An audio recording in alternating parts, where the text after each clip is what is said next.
Over the last couple of races, Red Bull looks like a different team, and a lot of that change is being linked to Laurent Mekies taking charge with a fresh technical mindset. Because of that shift, Max Verstappen suddenly has new life in this year's Drivers' Championship. After months where it seemed like the season belonged to McLaren, the door is no longer closed. The big question now is simple. Can Mekies really guide Red Bull and Verstappen to a full-on comeback? And if he can, what does he believe it will take to win what could turn into the most dramatic title fight we've seen in many years? Just a short while ago, the McLaren pair looked set to decide the title between themselves. That has changed. Verstappen still trails Oscar Piastri by 69 points, which is a serious gap, but momentum has shifted after Max took back-to-back wins in Monza and Baku. Those tracks are not exactly typical, and yet Red Bull didn't just win, they controlled the races. That kind of dominance usually means one thing: the development path is working. The new floor that arrived in Monza and the fresh front wing introduced in Baku have clearly pushed the RB21 into a better window, and Verstappen has made the most of it. Now we get to the real exam, Singapore. Historically, Red Bull has not loved Marina Bay, even in seasons where they were crushing the field. It was the one place that broke their near-perfect run. But this time the team believes things might be different. Mekies seems confident that the RB21 can carry over at least part of its recent form, and if you add Verstappen's current motivation, Red Bull think they have a genuine chance to fight for the win under the lights. That prospect should worry McLaren because for the first time in a while, Red Bull could be truly competitive on a high downforce track. Mekies explained their recent step very simply. What worked in Monza also worked in Baku, even though those tracks ask for completely different things from a car. Monza is about low drag and efficiency. Baku is full of slow corners and runs low downforce as well, but it stresses traction and mechanical grip in a different way. Red Bull looked strong in both places. That is encouraging. Translating that to Singapore, though, is not straightforward. McLaren's true pace in Baku was also hard to read, since Lando Norris spent the whole race in dirty air and could not show what he really had. So Red Bull are optimistic, but they are not taking anything for granted. Singapore is much closer in style to Budapest, maximum downforce, lots of slow-speed direction changes, and big stress on front-end grip and traction. Mekies pointed out that Budapest exposed some of Red Bull's weaknesses earlier in the season, and Singapore will test whether those problems are really solved. On top of that, Marina Bay is hot and humid, which makes cooling and tyre management extremely sensitive, not only for Red Bull but for almost every team. It's worth saying that some of the deeper issues Red Bull had earlier, the so-called power shift troubles, were largely set aside to get through the season. Mekies was not running the show back then. What we see now is a leader with a strong technical background who listens closely to what his drivers feel in the car. That combination often leads to clear setup choices and smart upgrades and results. Of course, we can't talk about Red Bull's rebirth without underlining the Verstappen factor. Max has been here before under heavy pressure in both 2021 and again in 2024, and he knows how to carry a fight all the way to the end. Even after taking a big win at the Nürburgring 24 Hours, he switched his full focus back to Singapore.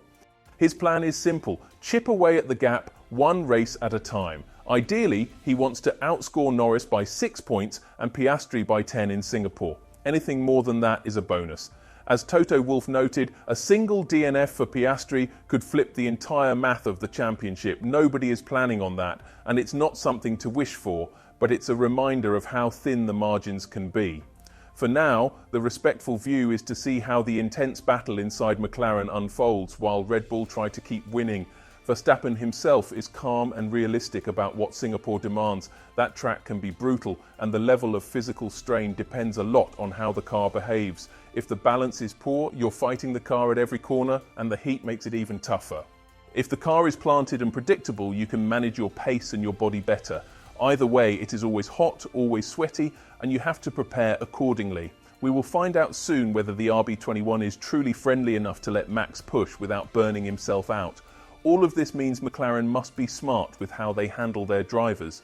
Team orders and friendly papaya cooperation might not be enough when a four-time world champion is back to his best and your main opponent has a clearer idea of what unlocks speed in their car.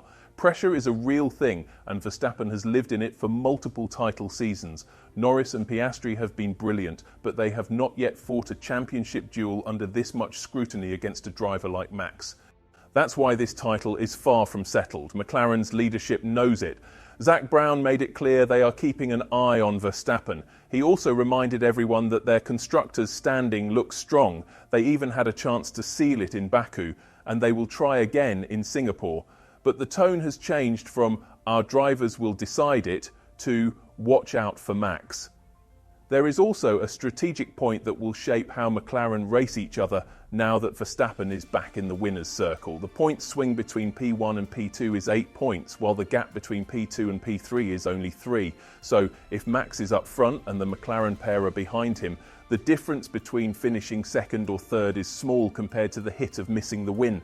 For Norris, simply ending up ahead of Piastri in second place will not be enough if Oscar keeps coming home third. Gaining 3 points per race won't catch a leader fast enough. That math could force McLaren's drivers to take more risks to try to beat Max for the win, and when two teammates push the limit at the same time, incidents can happen. We saw teammate clashes before, most famously with Mercedes in 2016, and we even had something similar this year in Canada. Red Bull won't mind if McLaren's internal fight becomes messy. They'll be ready to pick up the pieces. Andrea Stella, McLaren's team principal, knows better than to count Red Bull out. He suggested Red Bull may have found new performance and said he wouldn't be surprised if their winning run continued. He was also asked if Verstappen could get himself back into the title picture in the remaining races of 2025. His answer was a strong, emphatic yes. Put it in capitals if you like. His reasoning was simple. This is Max Verstappen, a 4-time world champion in a fast car.